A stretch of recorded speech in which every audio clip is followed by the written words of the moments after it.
Hey guys, Dark Skeleton back to cover the last of the 3 cards that interact heavily with Deathrattle effects that Blizzard just announced. And this one might actually take the cake when it comes to being an anti-Deathrattle card. This 3 mana 4/3 for 3, the Scarlet Purifier, comes onto the field with the Battlecry effect to deal 2 damage to all minions with Deathrattle on the field. In my mind, if you're playing something like the current aggro Deathrattle Hunter, and you go up against a Paladin in the expansion set, you're going to be very terrified of this card possibly coming out. Against Deathrattle decks, this 3 mana creature might as well have said, play a free Consecration. Being able to deal 2 damage to all your opponent's Deathrattle minions is a huge deal. Now if your opponent isn't playing a Deathrattle deck at all, this guy won't be able to use his Battlecry, at least to the fullest extent. But he's still a 4/3, which is okay stats for a 3 mana card. That's the same stats as a Kirin Tor Mage. It's not too bad. It can be easily traded with a lot of 2 mana 3/2s, and that's why generally you don't really want to run these 4/3s. But being able to have that huge Battlecry effect against so many creatures that are currently in the meta, and are probably still going to be in the meta when the set comes around, is actually pretty nuts. I am legitimately getting scared of Paladins at this point. But hey, that's a good thing. Paladins really haven't been that special of a class. All they really have that's awesome is, okay, yeah, they have the Equality, Wild Pyromancer, or Consecration, and they have Tyrian Forging, which is a great legendary. But beyond that, it's like, they can heal themselves. Good for you.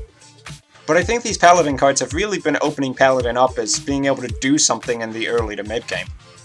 Understandably, they don't want to add too many Ultra Control cards, because that's really all Paladin has done well up to this point, and if they did give too many good Control cards to Paladin, then they might actually just become Control Warrior. But anyway, back to the Scarlet Purifier. Playing this thing utterly allows you to shut down a Hunter deck, or many of the Priest decks that are also running Undertaker at the moment. His offensive stats are pretty solid too. If you are able to actually clear your opponent's board by hitting them with that Battlecry, and then presenting your opponent with some pretty strong minions like the Scarlet Purifier, then you have some definite potential to churn the game right back on your opponent and put the pressure back on him. At this point, I'm pretty much fully convinced that Blizzard is really trying to show up the weaknesses of certain classes. Like, Hunters can't really play Control because they have a shitty hero power for that, but they're adding some cards in which actually are insanely powerful in the late game, like Feign Death.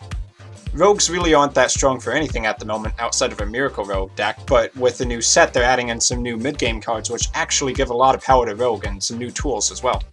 And with Paladin I can actually see a tempo-based deck being somewhat viable, as opposed to the current Paladin, which is extremely responsive and extremely late-game control. I think even in Arena mode it'll be a pretty good pick, because 4/3 stats for 3 mana is not terrible, but if you're able to get that Battlecry off against just 1 minion, then that actually makes Scarlet Purifier great. Oh, but definitely pay attention to the card's warding. It deals damage to all Deathrattle minions, so that means if you're playing a Scarlet Purifier deck, you do not want Deathrattle minions in your deck, or else you'll just be blowing your own guys up as well.